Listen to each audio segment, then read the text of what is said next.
Ya, pemirsa, untuk mengetahui kemudian apa saja yang dilakukan oleh pihak kepolisian untuk mengamankan kondisi di wilayah DKI Jakarta berkaitan dengan aksi demonstrasi yang dilakukan oleh para pengemudi taksi, kita akan tanyakan langsung kepada Kabid Humas Polda Metro Jaya Kombes Pol M. Iqbal. Pak Iqbal, apa saja yang sudah dilakukan oleh pihak kepolisian untuk mengamankan wilayah DKI Jakarta?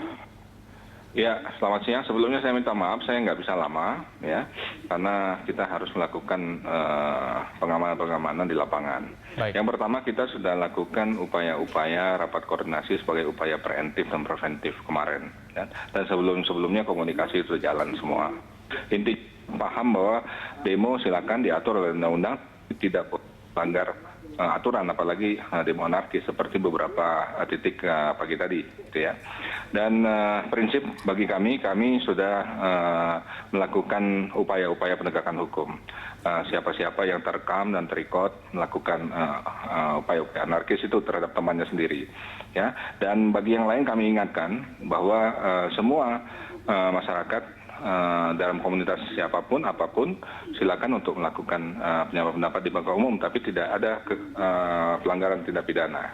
Siapapun yang melanggar tindak pidana akan kami tegakkan aturan, begitu. Baik. Dan sampai saat ini kurang 800 teman-teman masih melakukan penyampaian pendapat di muka umum di depan gedung DPR MPR, dan berangsur-angsur mereka bergerak ke Monas, gitu ya.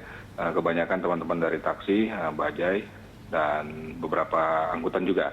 Dan kami sudah siap untuk menerima di Monas, dan kami akan atur parkirnya di IRT. Sampai saat ini situasi secara umum masih kondusif.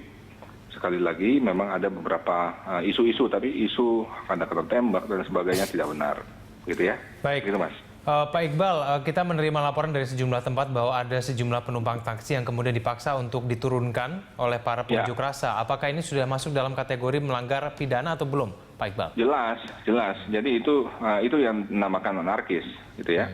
Apalagi mengeluarkan secara paksa itu sudah anarkis. Apalagi disertai dengan pengerusakan, gitu kan? Pengerusakan. Kami akan melakukan penegakan hukum terhadap hal itu. Baik, apa yang kemudian bisa dilakukan oleh masyarakat supaya kemudian bisa memperkarakan hal ini, Pak Iqbal? Masyarakat siapapun yang merasa adakan perbuatan pidana, silakan datangi ke kami dan segera atau telepon saja hubungi kami akan segera datang ke lokasi untuk melakukan penegakan hukum dan perlindungan kepada teman-teman masyarakat pengguna jalan yang dianiaya oleh siapapun, terutama kawan-kawan dari angkutan umum ini.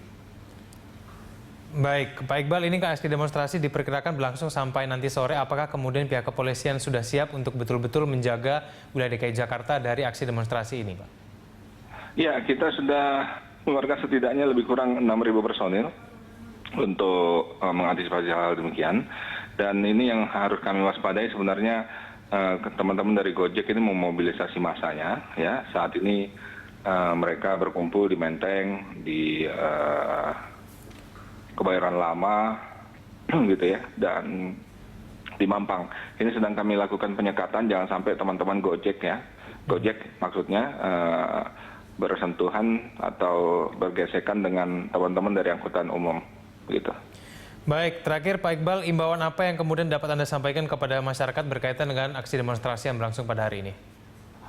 Ya, masyarakat yang jelas kami sudah menghimbau kemarin hindari ruas-ruas jalan yang mengarah kepada Senayan, ya, ke Semanggi, karena penyampaian pendapat di muka umum berlokasi di depan gedung MPR DPR dan juga di Monas.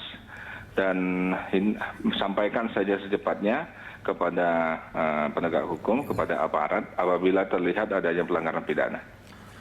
Baik, terima kasih atas informasinya Pak Muhammad Iqbal, Kabid Humas Polda Metro Jaya, langsung dari sambungan telepon. Selamat siang, Pak.